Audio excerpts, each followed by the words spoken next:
Setan dan jin tidak akan berhenti untuk menggoda manusia, dan akan mengerahkan segala kemampuan untuk menyesatkan manusia. Inilah 6 kelemahan setan dan jin. 1. Tak dapat mengalahkan orang saleh. Nabi Ibrahim alaihissalam berdoa, "Ya Tuhanku, berikanlah kepadaku hikmah dan masukkanlah aku ke dalam golongan orang-orang yang saleh." Quran Surah Asy-Syu'ara 83. Iblis berkata kepada Allah Subhanahu wa Ta'ala, "Ya Tuhanku, oleh sebab Engkau telah memutuskan bahwa aku sesat, pasti aku akan menjadikan mereka memandang baik perbuatan maksiat di muka bumi, dan pasti aku akan menyesatkan mereka semuanya, kecuali hamba-hamba Engkau yang mukhlis di antara mereka."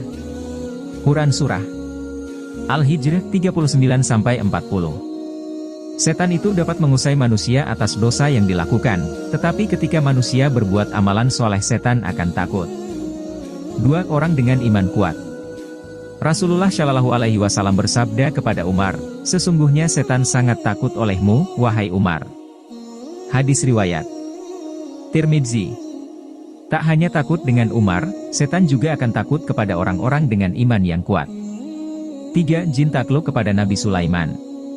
Allah Subhanahu wa Ta'ala berfirman, "Kemudian kami tundukkan kepadanya angin yang berhembus dengan baik menurut kemana saja yang dikehendakinya, dan kami tundukkan pula kepadanya syaitan-syaitan semuanya ahli bangunan dan penyelam, dan syaitan yang lain terkait dalam belenggu." Quran Surah Syad 36-38. Hal ini sesuai dengan mukjizat Nabi Sulaiman yang dapat menaklukkan angin dan setan sehingga semua bisa bekerja atas kehendaknya. 4. Tak dapat menyerupai Rasulullah Shallallahu Alaihi Wasallam.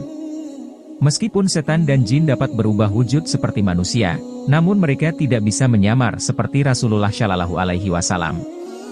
Rasulullah Shallallahu Alaihi Wasallam bersabda, "Barang siapa yang bermimpi melihatku, maka dia sungguh telah melihatku, karena setan tidak dapat menyerupaiku." Hadis riwayat Muslim.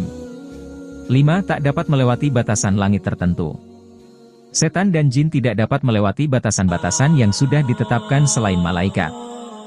Jika mereka berani melewatinya maka mereka akan binasa dan hancur. Maka jin tidak dapat mencuri informasi dari langit. Setan dan jin yang membisikkan ke tukang-tukang ramal itu hanya kebohongan semata. 6. Pintu ditutup dengan nama Allah Subhanahu wa Ta'ala. Ada baiknya kita mengingat Allah Subhanahu wa Ta'ala ketika membuka atau menutup pintu, agar kita selalu dalam lindungan Allah Subhanahu wa Ta'ala. Rasulullah Shallallahu Alaihi Wasallam bersabda, "Tutuplah pintu-pintu dan sebutlah nama Allah Subhanahu wa Ta'ala ketika menutupnya." Karena setan tidak akan membuka pintu yang sudah terkunci dengan menyebut nama Allah Subhanahu wa Ta'ala.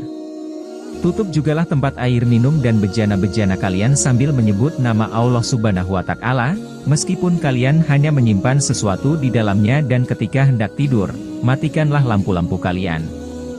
Hadis riwayat Muslim. Demikian kelemahan setan dan jin, semoga bermanfaat dan kita semua selalu dalam lindungan Allah Subhanahu wa Ta'ala.